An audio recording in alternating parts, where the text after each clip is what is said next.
Olá, pessoal, boa noite. É um prazer estar aqui mais uma vez nesse ICO Series. Para aqueles que não me conhecem, eu sou Irene Azevedo. Hoje eu estou responsável pela prática de ICO e já eu explico para vocês o que é o ICO na América Latina. Antes de começar, vou falar um pouquinho só para que vocês entendam quem é a LHH. Nós somos uma empresa de consultoria de recursos humanos que atuamos no end-to-end, desde o recrutamento, passando por soluções de desenvolvimento de liderança e coaching, soluções de assessment, também como a gente acredita que os talentos eles não são substituíveis, eles são renováveis, a gente tem soluções de upskilling e reskilling. E, por último, quando as empresas ou resolvem se reestruturar, ou passam por uma fusão ou aquisição, a gente tem soluções de transição de carreira atuando desde o chão de fábrica até o C-Level, com soluções específicas para cada público e com consultores específicos para cada uma dessas soluções. E é dentro do C-Level, né, que está o ICO, que é o International Center for Executive Options, cuidando da transição de carreira para esse C-Level. Nesta nossa temporada, nós estamos falando sobre carreira. Então, a gente sempre traz pessoas com carreiras distintas, de segmentos distintos, para que eles possam aqui nos contar um pouquinho das suas experiências. A gente sempre começa com eles se apresentando rapidamente e falando das suas empresas. Hoje, a gente tem duas empresas bastante conhecidas, mas, de qualquer maneira, é bom que eles falem um pouquinho mais. E é um prazer imenso estar aqui com o Maurício e com o Adriano. E a você que está aqui conosco nessa live, por favor, fique à vontade de, no chat, fazer perguntas que eu prometo, na medida do possível, vou colocando as perguntas que vocês fizerem. Isso aqui é um bate-papo e eu vou adorar que haja interação. Então, para começar, estamos aqui, então, com o Adriano, como eu falei, e com o Maurício. Quem quer ser o primeiro a falar? Posso começar aqui? Começa aqui, Pode. Maurício. Pela ordem alfabética, Maurício. Bom, boa noite. Primeiramente, muito obrigado, Irene, pelo convite. É uma honra estar aqui dentro desse programa bem interessante, que eu tenho acompanhado algumas entrevistas no passado. Bom, eu sou Adriano Rosa, sou diretor executivo da Embratel. Tá? A Embratel hoje é a marca B2B da Claro Brasil, né? Da Claro no Brasil. É uma empresa que trabalha há mais de 57 anos no mercado de grandes empresas. Então, é uma empresa dedicada a trabalhar com grandes empresas, né? Um know-how bem complexo. Hoje eu estou como diretor executivo responsável pelas grandes empresas do mercado do estado de São Paulo, tá? Com decisão do estado de São Paulo, e lidero um grupo comercial e de projetos aqui bem importante. Estou aqui na Embratel há 18 anos, né? Faço 19 agora em outubro, né? Em outubro, perdão. É uma carreira longa, aí eu vou contar um pouco dessa jornada, porque são 18 anos que parecem 18 dias, porque tanta transformação nesse mercado de telecomunicações e TI que nesse período, né, nós passamos, e acho que vai ser bacana dividir com vocês aqui. Ótimo. Muito obrigada, Adriano. Maurício. Bom, primeiramente, boa noite. É um prazer estar aqui com vocês hoje. Fico muito feliz pelo convite. Muito obrigado, Irene. Poder bater esse papo com você, com o Adriano, e ter a oportunidade de escutar um pouco o pessoal que está aí conectado nessa hora. Bom, meu nome é Maurício Rodrigues. Eu sou sou presidente da Bayer Crop Science para a América Latina. A Bayer Crop Science, para aqueles que não conheçam, é uma das 3 divisões da Bayer. A Bayer tem 3 divisões globalmente: a divisão de farmacêutico, a divisão de consumer health, que daí vem a aspirina, né, que tanta gente conhece, e a divisão agrícola, né? Às vezes é até difícil para as pessoas saberem, mas a divisão agrícola, com algumas recentes aquisições, hoje representa metade da empresa globalmente e, evidentemente, tem uma presença muito forte no Brasil e na América Latina, No Brasil representa quase 90% do negócio e na América Latina em torno de 75%. Então tem uma representatividade muito grande atuando no segmento da agricultura. Eu sou engenheiro civil, tenho 24 anos que eu estou dentro da empresa. Eu vim de uma aquisição da Bayer há cerca de 5 anos e é um prazer estar aqui com vocês e poder dividir um pouco das experiências e escutar um pouco também das potenciais perguntas que vêm. Ótimo, obrigada. Bom, então agora vamos começar, né?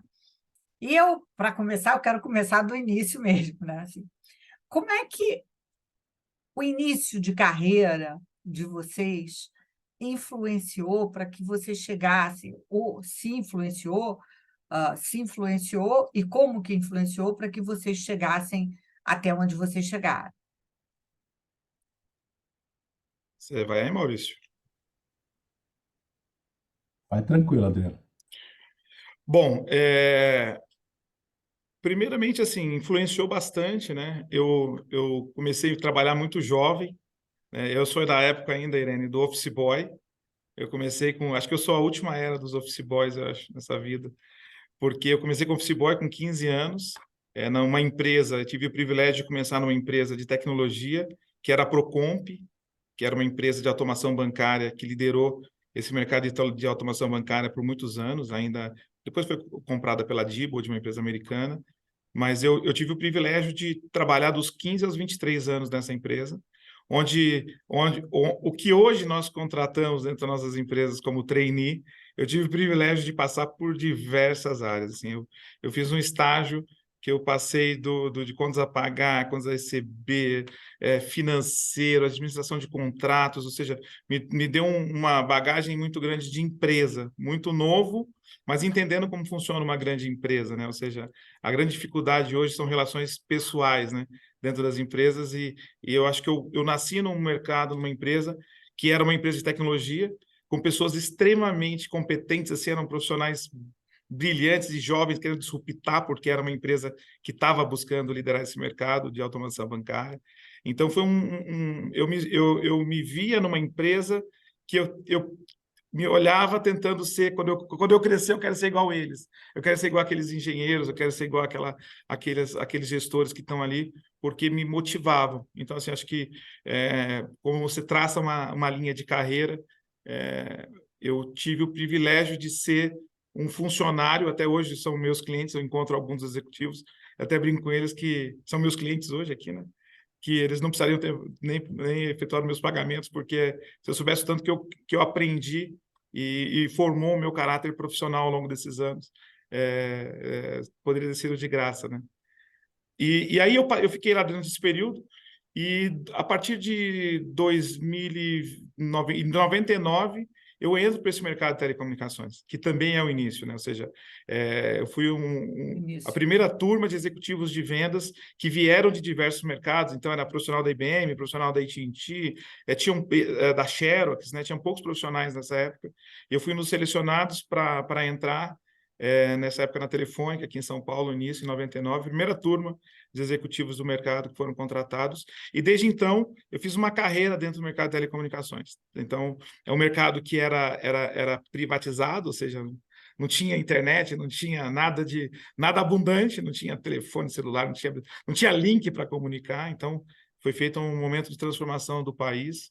E aí eu tive o privilégio de iniciar já na área comercial, né? Eu fiz minha formação em análise de sistemas, mas já na Diebold eu não fui para programação, que era um sonho meu. Eu acabei já indo para a área comercial no final dessa etapa, com 22 para 23 anos, e dali eu segui na área comercial, já em telecomunicações. E aí eu fiz uma jornada até chegar na Embratel em 2004, e aí construí uma jornada de gestão de diversas unidades de negócio, visão Brasil, visão local, estadual, visão regional.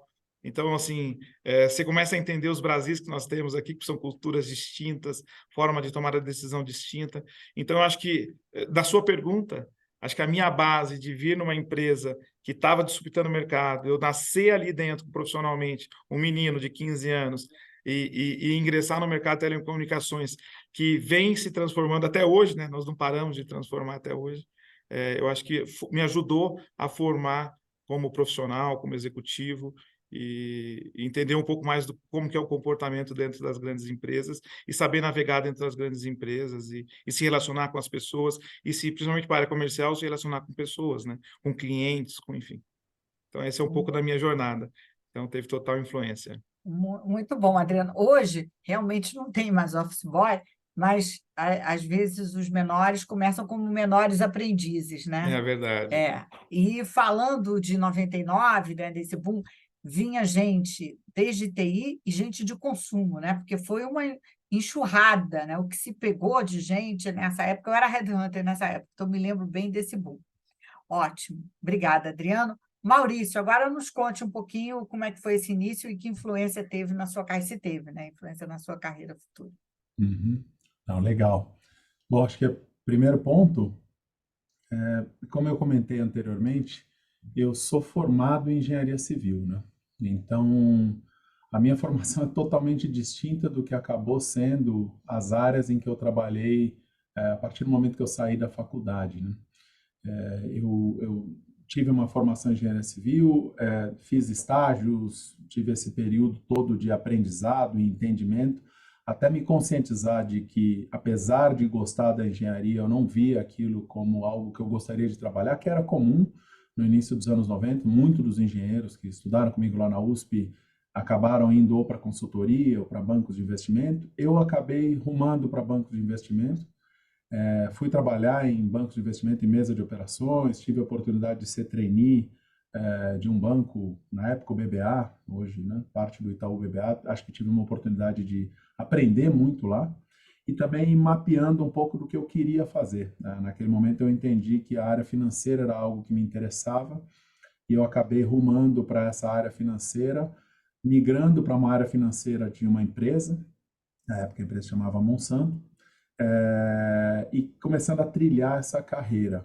Mas é interessante porque, para quem foi formado em engenharia civil, eu tive que aprender muito dos conceitos financeiros. O que eu acho que a formação em engenheiro me trazia era, primeiro, sobreviver à faculdade de engenharia e aprender a conseguir sair daquilo, que é realmente uma faculdade muito difícil e que você tem um nível de... tem um aprendizado interessante de colaboração, de trabalho em equipe, coisas que até a universidade você provavelmente não usa tanto, e na universidade acho que isso ajudou bastante, e me fez também criar um pouco essa percepção de ter que sempre estar aprendendo algo novo. Então isso me ajudou a aprender muito na área financeira. Eu trilhei uma carreira na área financeira há muito tempo, e mais recentemente, há cerca de 2 anos, eu acredito que me ajudou muito quando me foi oferecida a oportunidade de ser presidente da empresa, e aí, evidentemente, lidando com áreas comerciais, áreas de pesquisa, áreas mais corporativas, como que você se posiciona, como que você tem essa capacidade de aprendizado, como que você se coloca numa situação, muitas vezes, de não conhecer aquilo, de não ser o mais expert, mas de saber como perguntar, como ter a humildade de reconhecer que você não conhece, e talvez estar naquele lugar de não ser o expert, não ser a pessoa mais conhecedora, mas que tem aquela perspicácia de saber como se relacionar com as pessoas, saber como colaborar e, de alguma maneira, ir aprendendo. Então, acho que esse início e essa transformação constante de sair da engenharia civil, passar por bancos, entrar mais de cabeça na área financeira e agora nessa posição, eu acho que isso atrelado, evidentemente, a cursos, treinamentos, evidentemente tem que ter um esforço extra, mas acho que isso me ajudou muito a encarar o desafio hoje de uma maneira um pouco mais tranquila. Que bom. Agora eu vou fazer uma perguntinha que é capciosa. Eu queria...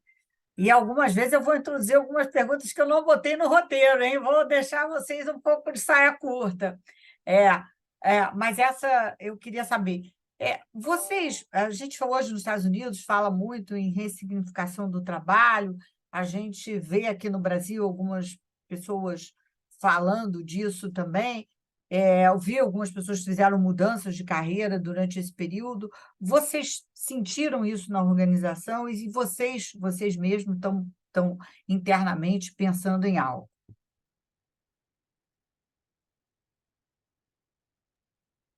Vou aqui, Maurício. Bom, sim, eu acho que após a pandemia, eu acho que é difícil as pessoas que não estão ressignificando os seus objetivos, os seus propósitos. Então, antes de falar da empresa, falar um pouco desse momento meu, né? Como que eu estou vendo isso. Assim, nós vivemos aqui na Embratel, né, e na Claro, uma transformação, um processo. A pandemia ela foi um processo muito pesado para nós, né? Porque enquanto estavam todos no movimento de ir para casa, nós estávamos no movimento justamente ao contrário de conectar as casas, de conectar todo esse movimento, essas empresas. As empresas estavam indo para casa, então estavam os médicos de um lado e estavam os nossos técnicos no campo trabalhando e conectando e não deixando de conectar porque nós não podíamos parar, né? Então, que parecia ser uma coisa simples, ela foi uma coisa que foi se alongando, nós vivemos isso, e nós nessa loucura toda, né, com todos os cuidados, mas já entendendo que era diferente aquilo que estava acontecendo, e eu profissionalmente eu fui muito impactado durante um processo que nós estávamos construindo entre todo esse processo de ajudar as empresas, ajudar pessoas e expandir rede, movimenta toda essa máquina, né, que é uma máquina de milhares de pessoas, para ajudar a conectar centenas de milhares de pessoas. Eu me deparei, depois parando, assim, daquele parada profissional, olha assim, eu estava montando, no meio de um processo de montagem de um hospital de campanha, né, que foi montado junto com a Einstein, com outras empresas, estavam montando no Pacaembu, tinha no Center Norte, tinha algum movimento assim, assim, e aquilo ali me deu uma, sabe quando você fala assim, pô, pera lá, o hospital de campanha vocês têm quando tem uma guerra, né, e parece uma coisa simples, mas isso me deu aquele choque de fazer, pô, pera lá, né, essa vida corrida nossa, essa vida louca que nós temos, corporativa, e de números e objetivos, enfim, você para e fala, pô, pera lá, né? Começa a mudar, não mudar valores, porque não se não altera valores, mas você começa a mudar prioridades e organizar essas prioridades profissionalmente. Então, coisas que eu tinha como rotina, assim, trabalhar, nós tínhamos que organizar o trabalho e trabalho é trabalho, então tem que fazer, se for no meio da semana, ou se for no final de semana, é trabalho, e eu tenho que fazer esse trabalho. Isso me ajudou muito a reequilibrar a minha rotina de trabalho, ao ponto que não tem mais trabalho, eu evito ao máximo um trabalho de final de semana, dedico muito mais tempo à família, não conecto minha equipe, não abordo a minha equipe, por mais que eu ainda tenho um lado workaholic de ler o que está acontecendo, mas eu procuro não abordá-los. Então, eu acho que esse ato que nós tivemos, né, durante o período da pandemia, eu acho que ele trouxe para mim, profissionalmente, um processo de efetivamente ressignificar os objetivos, as prioridades, não perdendo foco, não perdendo nada disso, mas sabendo dividir, entender melhor que nós temos uma vida finita, não infinita, e traz você para um centro, né? Que é bom, né? Porque às vezes você está no mundo corporativo desconectado do centro, né? Esse centro é super importante. Eu vejo esse momento, Irene, como um momento de grande valia. E para nós aqui, né, a ressignificação também passa como empresa no processo nosso de transformação do negócio mesmo, né? Acho que um dos nossos valores aqui é conectar para uma vida mais divertida, né? Então, só por aí você vê que nós estamos ressignificando o nosso objetivo, a nossa missão aqui dentro, né? Nossa missão é conectar com uma vida melhor, mais conectada e mais divertida. Então, nós ainda, claro, estamos num processo também de encontrar esse melhor caminho aí, e tá indo muito bem. Adriano, eu quero fazer um depoimento Sim. a favor da Claro, lógico. Não Ótimo, preciso que boa contar essa notícia. história. Eu, ano passado, me mudei de apartamento. E na mudança, que foi um estresse, eu peguei Covid. Eu e meu filho pegamos Covid. E estava sem internet, porque tinha mudado. Então, quero elogiar o técnico da Claro, que veio na minha casa, instalou a internet, nós mudamos para um outro quarto, ele veio, instalou para que porque nós ficamos os 3 dias sem internet. Olha, um caos, cheio de caixa, ninguém podia entrar para fazer, e ele veio instalar. Então, sou extremamente grata a Claro, nunca tive oportunidade de agradecer, então agora estou agradecendo, tá? Maurício, eu queria agora, então, ouvir um pouquinho de você, tá?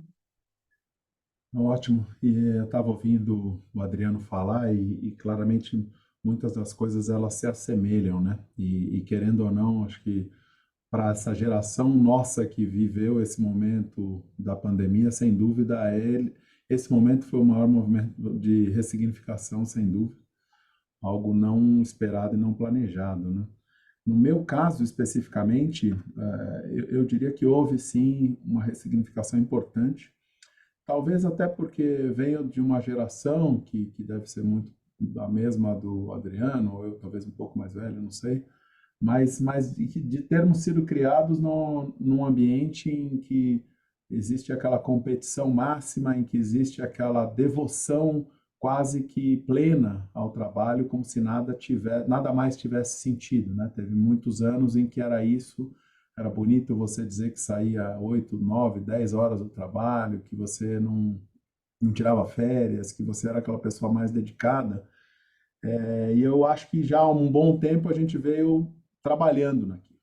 Mas a pandemia ela veio dar uma acelerada naquilo que a gente vinha provavelmente trabalhando a passos não tão largos quanto deveriam ser, de parar para ver o que realmente é importante na vida. Sim, o trabalho é importante, mas ela é uma das partes importantes da sua vida e talvez a gente não tivesse antes parado tanto para olhar isso. E acho que o estarmos dentro de casa, o estarmos numa situação de vulnerabilidade completa, com medo por muito tempo, acho que nos fez repensar muita coisa.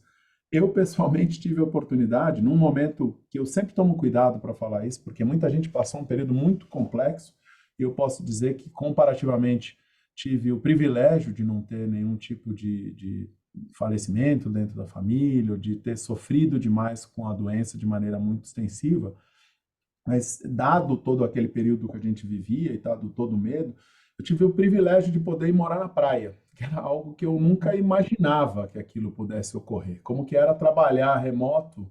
Eu morei em 3 praias distintas, eu morei em Maresias, eu adoro o Rio de Janeiro, eu morei 6 meses no Rio de Janeiro, eu morei muito tempo em Ilhabela, e isso fez com que eu tivesse uma conexão distinta, novamente. Não significa que você não goste do trabalho, que você não seja uma pessoa extremamente dedicada, mas talvez você pondera que existem outras coisas na vida que são igualmente relevantes, como passear na praia no fim do dia, como fazer um exercício adequado, como pensar mais em você, assim, se refletir mais sobre você como profissional e como pessoa de maneira mais profunda. E acho que eu acabei fazendo muito isso ao longo desse tempo. Aprendi novos hábitos. Aqui atrás dá para ver o violão. Estou longe de conseguir tocar aqui antes que você já venha com essa ideia, Irene, mas eu pelo menos consegui criar um novo hábito, consegui focar muito mais em questões de saúde. E acho que tudo isso me ajudou para quando, digamos, saímos da pandemia, eu não perdesse esses hábitos. E onde que entra a Bayer nesse sentido? Eu acho que a Bayer soube ter a leitura de o que para nós representa esse período pós-pandemia. E uma das definições que veio é algo que a gente chama internamente de ByFlex, que foi a flexibilidade para aquelas pessoas que estão no escritório. Sempre também tenho que fazer esse disclosure, porque as pessoas que estão no escritório têm uma realidade distinta de quem está nos nossos sites de produção, de quem está na área comercial no campo e tudo mais, mas no escritório tem uma grande quantidade de gente. E essas pessoas a gente deu a flexibilidade de trabalharem junto com seus líderes para definir esse novo modelo híbrido.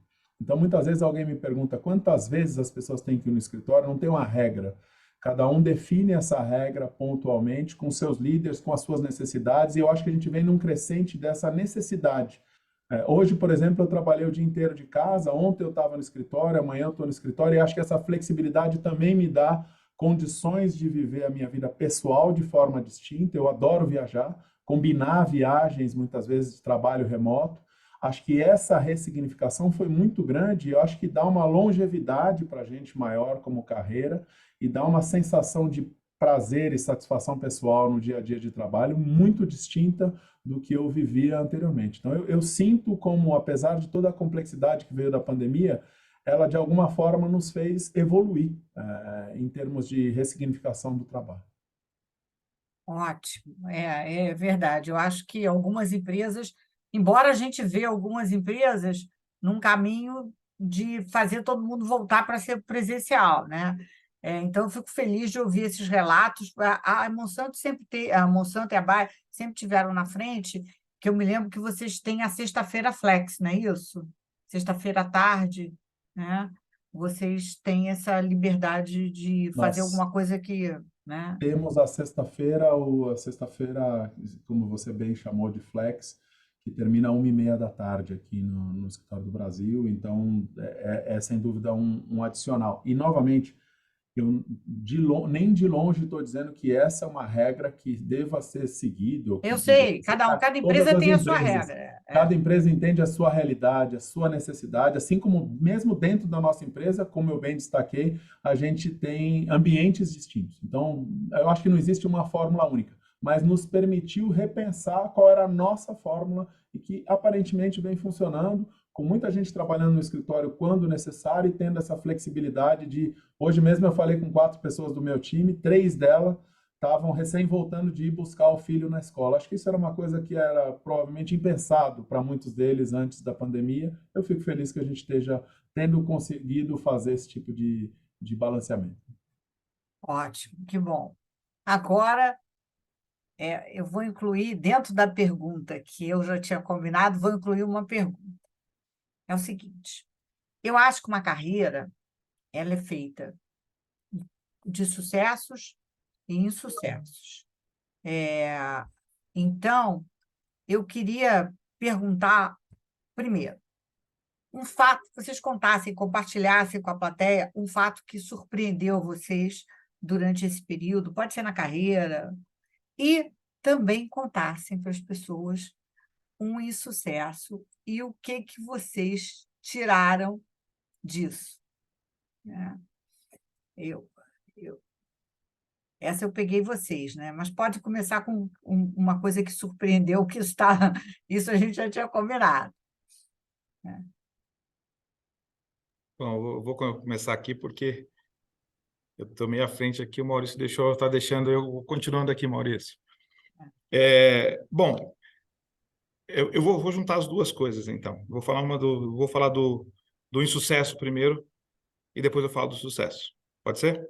Pode, lógico. O insucesso que se tornou um sucesso, que é uma coisa que acho que me ajudou muito, mas eu lembro que em determinado momento na carreira, né, eu tenho 47 anos, tá, Maurício? Acho que nós estamos muito próximos ali. Então, sempre muito jovem, né? Então, você acha que quanto mais novo, mais jovem você acha que você pode tudo e todas as suas atitudes são as melhores possíveis, né?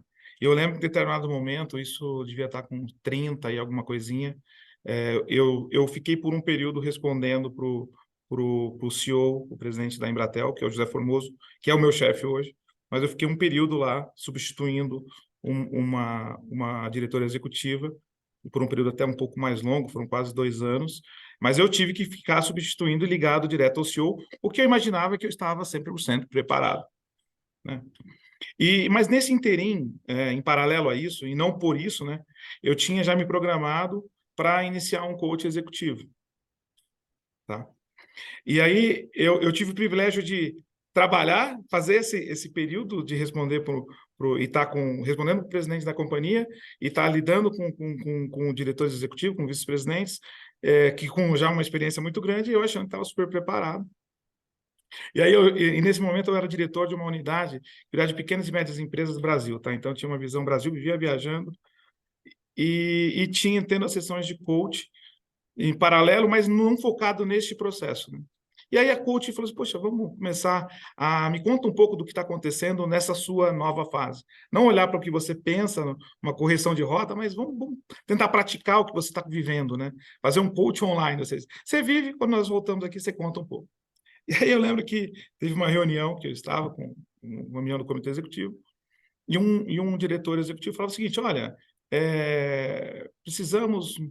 Aí eu apresentei os resultados estavam indo bem, nós estávamos com um processo de ativação, de crescimento por região muito bom, e esse executivo fala o seguinte, poxa, nós estamos com dificuldade em uma outra região, que não tinha nada a ver com o meu mercado, é um outro mercado, nós podíamos pegar parte dessa estrutura que o Adriano tem aqui e levar e fazer ir para uma outra estrutura, né? Ir para outra estrutura para ajudar a fazer o resultado. E eu não pensei duas vezes, né? Naquela energia máxima, eu falei assim, poxa, então tá bom, não tem nenhum problema, você aproveita, antes que alguém falasse qualquer coisa, antes que o presidente falasse qualquer coisa, assim, aí você aproveita, pega a minha meta e coloca no teu resultado. E eu achei que eu estava assim, poxa, eu me senti o máximo, assim, poxa, respondi na altura, por mais que eu não seja par dele ainda, mas me posicionei, né? E cheguei na coach e contei esse processo, né? Olha, aconteceu isso. Nossa! Ela falou assim, e o que você acha? Assim, eu acho que eu fui super bem. Assim, você foi péssimo. Você não poderia ter feito isso. Você não poderia ter feito isso, por mais que você tivesse razão, por mais que fosse dificultar o seu resultado, você deveria ter, talvez, ao invés de externado a sua raiva naquele momento, mas não era nem tão raiva, mas era mais energia concentrada. E uma pergunta, talvez você perguntar, poxa, você não acha que isso pode prejudicar, por mais que vai te ajudar, pode prejudicar o resultado da companhia? E ela falou assim, sempre quando você tiver uma dificuldade, se tiver num processo de, né, encurralado, faça uma pergunta, saia com algum tipo de pergunta que talvez vai te ajudar a sair do outro lado de uma forma mais estruturada. Eu falo que é um insucesso, porque foi um insucesso, porque eu guardo isso até hoje, mas, poxa, eu achei que eu estava indo muito bem e não foi. Parece simples, né, contando aqui, mas foi de um aprendizado para mim tremendo. Acho que pode ajudar algumas pessoas que estão Mas aqui. você conseguiu um bom número? Agora fiquei curiosa. Consegui. Ah! Não, assim, ninguém não mexeu no meu resultado. Deu certo, mas eu acho que a forma foi ruim. Eu poderia ter conseguido o mesmo resultado de uma forma diferente, né? E quando você fala de ambiente corporativo, você sempre tem que avaliar e tomar cuidado com esses caminhos que você vai seguir. Você tem que entender muito bem esse cenário, né? Então, acho que foi um momento de fracasso por tomada de decisão, mas de uma correção que, por sorte, não foi por planejado, tá com uma coach ali me ajudando naquele momento, que eu carrego até hoje, né? Vários ensinamentos, mas esse foi um que com certeza me ajudou muito. E eu acho que de sucesso, nós estamos vivendo um momento aqui, como eu falei que telecomunicações é um negócio, né, um segmento que vem se transformando muito grande, muito fortemente ao longo dos anos. E nós tivemos que tomar uma decisão no comitê executivo, por volta de 2012, de fazer uma virada, ou seja, de uma empresa de telecomunicações para uma empresa de TI. Né? Como que eu faço essa transformação que parece hoje simples e que não é nada simples, né? Como que eu faço uma transformação vou usar o termo matar, mas você matar um produto teu que é vencedor, que deu resultado por muitos anos, e falar, ele não vai existir daqui 2 anos. Você imagina, nós fazíamos, né, nós tínhamos um faturamento bilionário com faz o 21. Lembra quando a Pora Arósio, né? Era um segmento, era um volume de dinheiro muito grande. Aquilo não, ele ia deixar de existir em X tempo. Como você transforma culturalmente as pessoas, como você engaja as pessoas para ir contigo nesse processo de transformação, né? Não é uma decisão minha, não foi o Adriano, né? Eu até liderei um processo comercial para essa célula de transformação, mas ter o CEO apoiando essa transformação, ter todos os pares engajados nessa transformação e nós enxergarmos ao longo desses anos que nós conseguimos nos transformar numa empresa hoje de TI, né? Hoje a Embratel é a 6ª empresa de TI do mercado, endereçado, com mais de 5.000 pessoas só trabalhando para TI, para o mercado, além de telecomunicações, que é um core, né, para suportar todo o nosso negócio, né? Então, hoje nós estamos falando de 5G para conectar uma máquina de cirurgia remota, nós estamos conectando 5G para agro, conectando fazendas conectadas, levando tecnologia de ponta, que não só a telecomunicações tradicional, aquele tradicional que nós tínhamos no passado, e que a Embratel foi reconhecida por muitos anos. A empresa que transmitiu a Copa do Mundo colorida, a empresa é a mesma empresa que está agora disruptando e conectando as empresas na nuvem, trazendo um frescor também para os profissionais que estão na empresa hoje, né, que viveram esse passado, ou os novos que chegaram, já com essa cabeça digital, né, com uma cabeça diferente do telecomunicações tradicional. Então, acho que ter essa mudança de segmento, você matar um produto teu vencedor, é uma aula, porque às vezes você leva isso para a vida, né? Será que na vida eu vou conseguir? Será que da forma que eu fiz sempre é o correto, né? Vem a história que você tem que aprender e desaprender para voltar a aprender, né? Eu acho que é um pouco disso que eu trago para a vida pessoal, né? Ou seja, pessoal e profissional, ou seja, talvez nós temos que largar a mão de algumas coisas que estão carregando alguns pesos para poder estar mais leve para construir um futuro diferente. Então, eu acho que esse eu vejo como um movimento de sucesso que nós tivemos aqui. Profissionalmente, eu tá dentro desse processo ao longo desses 20 anos aí, 23 anos de telecomunicações é gratificante. Ô, Adriano, agora fiquei curiosa. Sim. Quando você me conta essa história, que, o que você acha que, para você passar por isso tudo e ter esses sucessos, quais são as suas características principais que te levaram a você conseguir realizar essa mudança e engajar todo mundo? Assim, acho que tem uma coisa que é super importante. Uma é o movimento da companhia, da empresa, né? Ou seja, tem que ter um alinhamento executivo muito forte para você ter esse engajamento. Eu acho que nós, como líderes, você tem que ser líder. Eu acredito muito nessa liderança por exemplo e por mostrar caminhos, né? Acho que o papel do líder não é só a cobrança pelo um bom resultado, mas talvez direcionar o melhor caminho. E conseguir ter esse engajamento, mostrando esse caminho,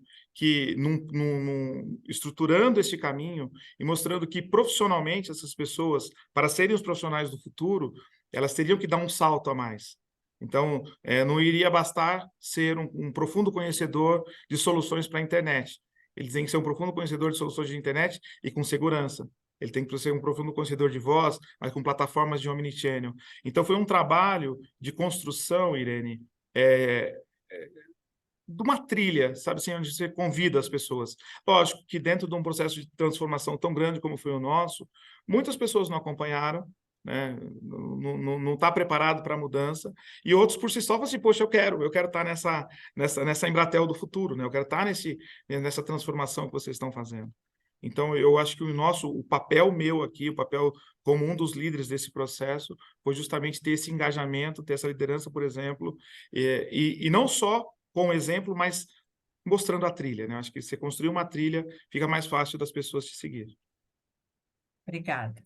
Maurício, agora é você nos contando o seu sucesso, o insucesso, enfim. Uhum. Se eu estou me lembrando bem na questão do sucesso que você menciona, você falou algo que mais nos Surpreendeu, surpreendeu, né? que surpreendeu e depois foi um sucesso também. Pode É. falar das três coisas, se quiser, ou o sucesso pode estar junto com a surpresa, tá? Acho que em carreiras tão longas, acho que sem dúvida tem uma série de sucessos e insucessos recorrentes, né? Em qualquer época da vida, talvez algo tivesse mais forte. Mas duas coisas que me vieram à cabeça, talvez começando pelo chamado insucesso, né? Eu tive a oportunidade de trabalhar 4 anos fora do Brasil, né? Quase 2 anos e meio, por volta de 2 anos e meio nos Estados Unidos e 1 ano e meio no México.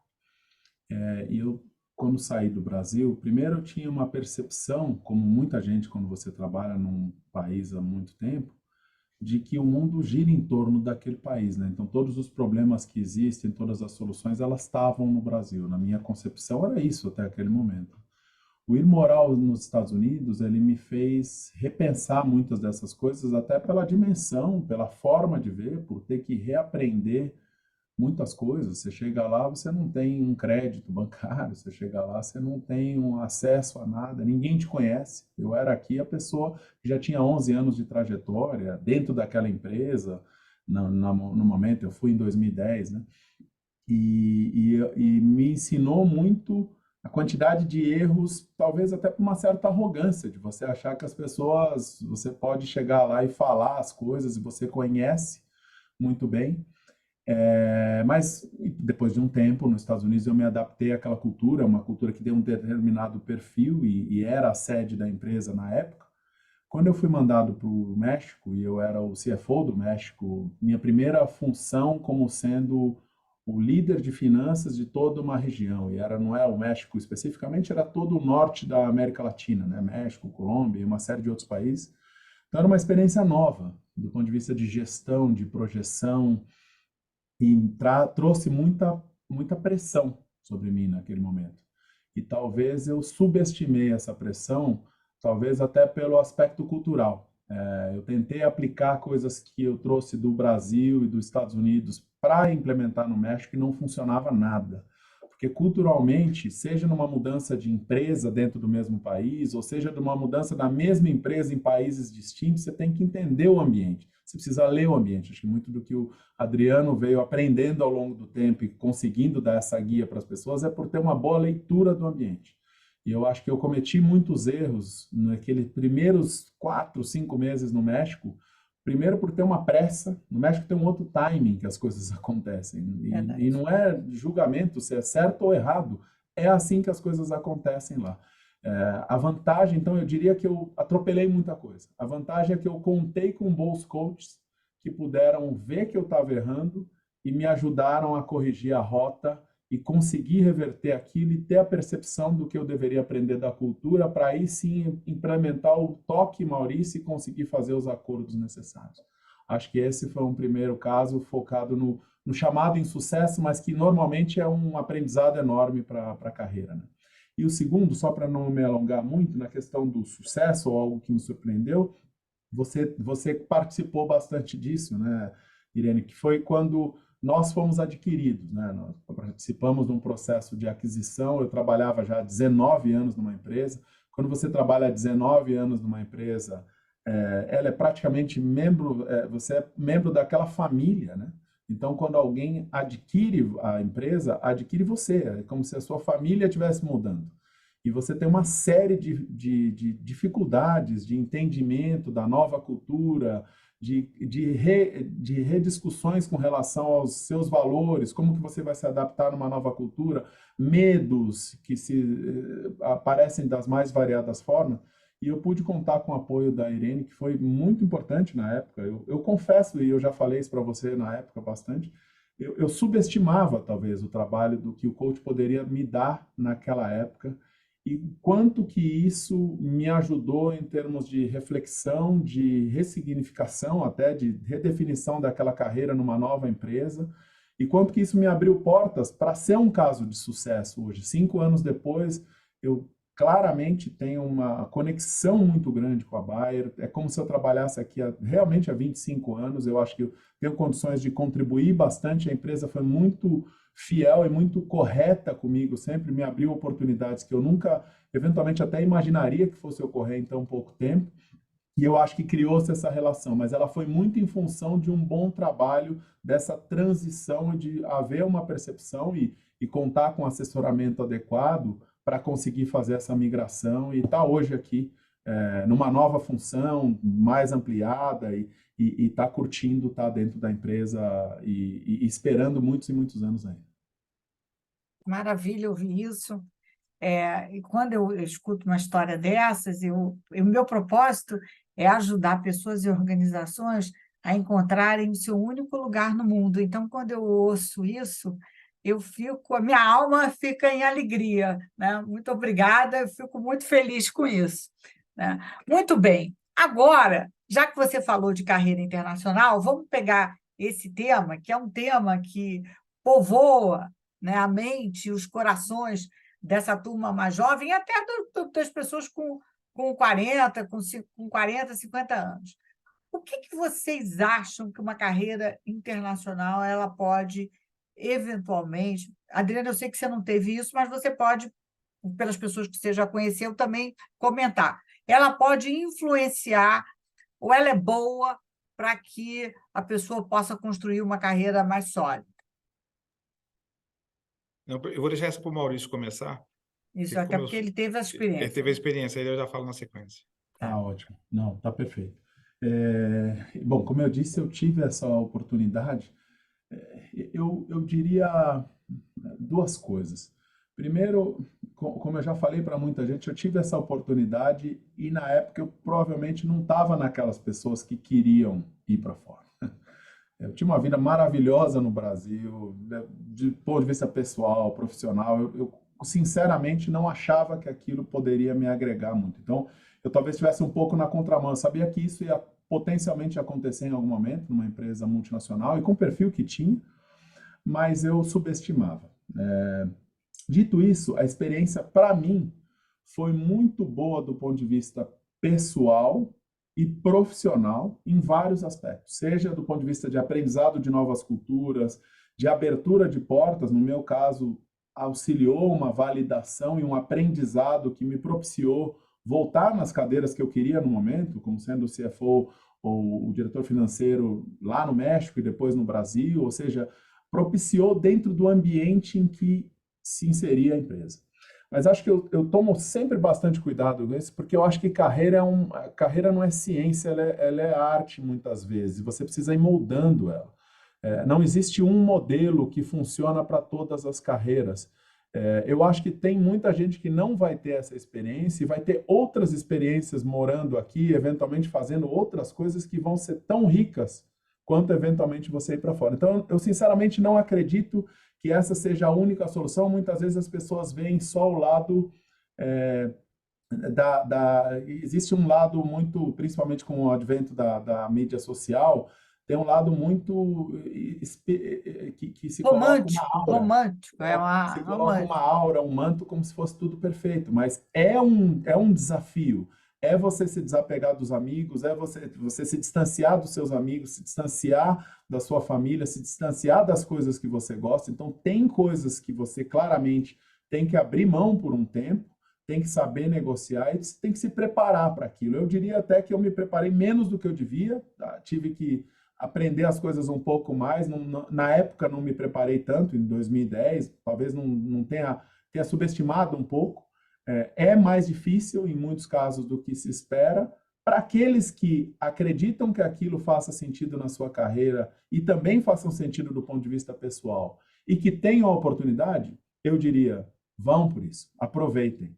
Para aqueles que não têm a oportunidade ou que eventualmente não vejam aquilo, também não sofram com isso, porque eu acredito que carreiras são moldadas de formas distintas e o que é considerado sucesso ele é definição individual e acho que, em muitos casos, é muito fácil de você conseguir uma carreira de sucesso de uma forma ou de outra. Então, eu não atrelaria isso ao sucesso, mas para aqueles que eventualmente queiram trilhar esse caminho, eu diria que olhando para trás, eu não me arrependo nem um pouco. Eu aprendi muita coisa, aprendi a esquiar, conheci muitos lugares, fiz amigos em vários lugares, então não só do ponto de vista profissional, quanto pessoal me foi muito proveitoso, mas não acredito que essa seja a única fórmula de crescimento de carreira, sem dúvida. Existem várias outras e eventualmente podem ser até de mais sucesso do que essa fórmula do viver fora. Ótimo. Adriano? Não, muito bacana escutando o Maurício falar, contando essa passagem dele, né, esse movimento internacional. Eu não tive dentro dessa jornada, até no início da carreira tinha isso, não, eu tinha essa prioridade de movimentar e de fazer uma carreira internacional, mas eu acabei, e assim, isso não foi uma coisa que eu forcei tanto, que eu poderia ter me posicionado para ir para algum país do grupo, mesmo aqui dentro do Grupo América Móvel, né? E onde a sede é o México. Eu acabei construindo essa carreira, conhecendo muito o Brasil, né? Que é uma coisa que também foi me cativando, né? Assim, eu gosto muito de conhecer o Brasil e saber que o Brasil é diferente no Manaus e é diferente no Rio Grande do Sul. E a forma de tomada de decisão das empresas, das pessoas, a cultura é completamente diferente, né? Mas eu sinto falta. E assim, não que eu sinto falta, é uma coisa que eu desejei e não fiz, mas eu acho que quem tem a possibilidade de conhecer outro país, outra cultura, saber o quão pequeno nós somos frente ao mundo, né? Porque às vezes nós somos muito grandes, no qual nós estamos numa zona de conforto, certo conforto, mas o quão pequeno nós somos quando você está num ambiente que não é tão familiar a você, né? Não é a tua casa, a tua origem.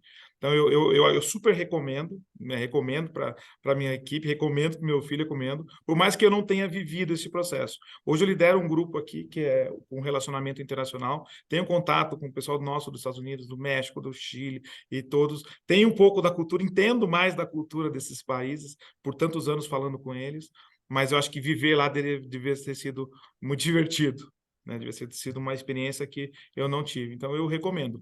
Não digo que é certo ou errado, né? Que eu consegui trilhar minha carreira no Brasil, vivendo toda essa transformação que eu contei para vocês, curtindo ela pra caramba, curtindo muito.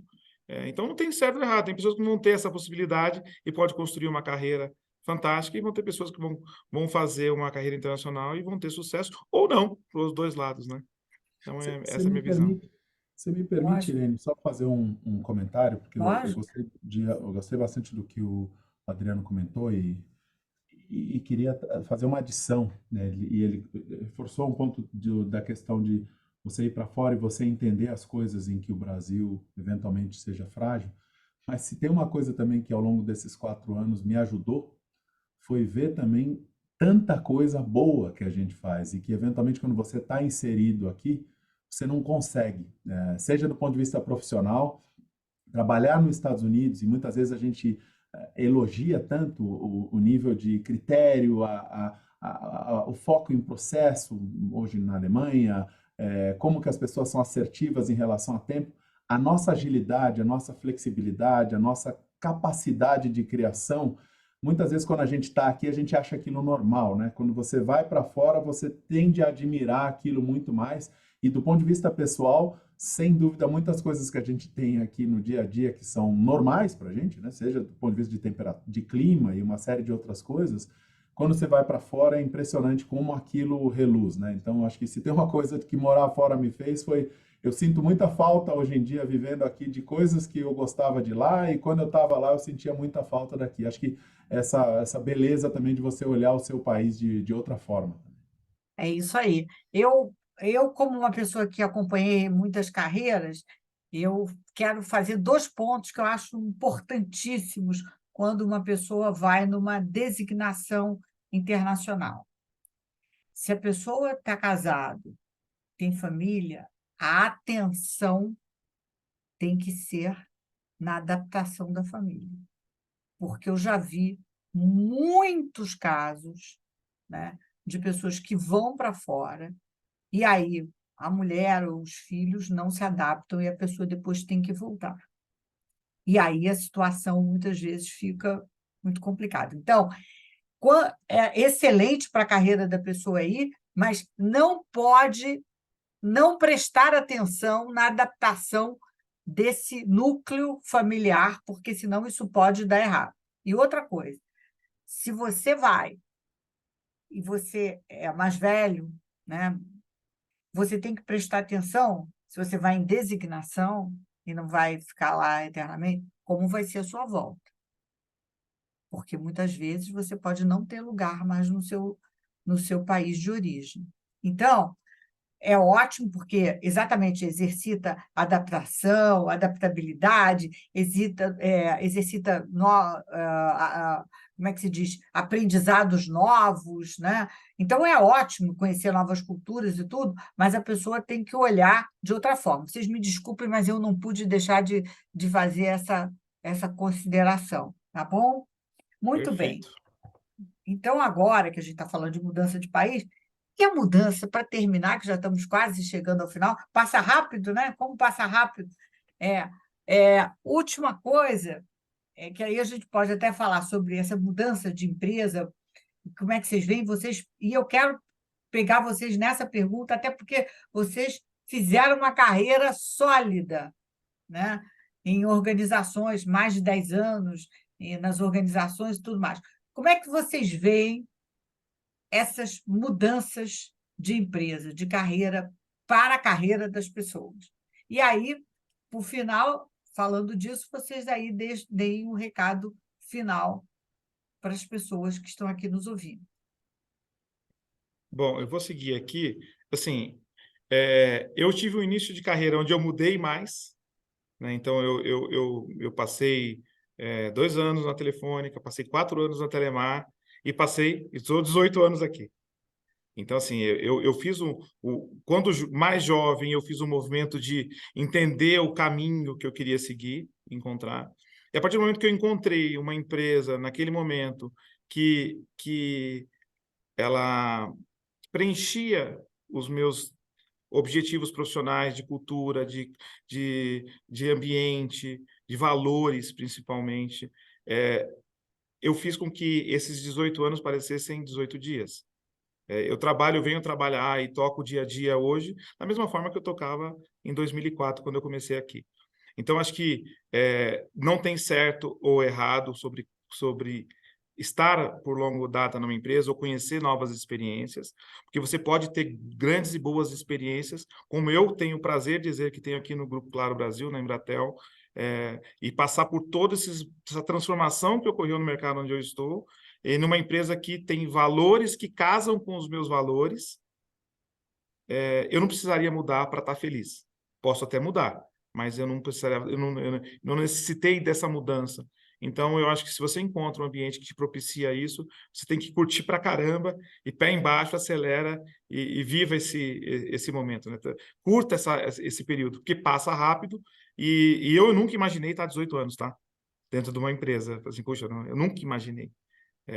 Nossa, a pessoa que fica muito tempo dentro de uma empresa, antigamente tinha uma visão de, você está acomodado, você não quis mudar. Eu não mudei não por falta de oportunidade, o que não faltou foi oportunidade, mas foi muito mais por identificação de valores. E isso no final do dia, a conta ela é muito positiva, porque você constrói tua carreira, você constrói seu conhecimento de uma forma gratificante. Isso reverbera para tua família, reverbera para quem você é, né, que é o que vale no final da história. Então, é um pouco disso, Irene, que eu tenho. E a consideração final, como você pediu já, né? É isso. Obrigado, foi um prazer estar aqui com o Maurício, que é um profissional que eu admiro muito pela carreira que ele também construiu na Bayer.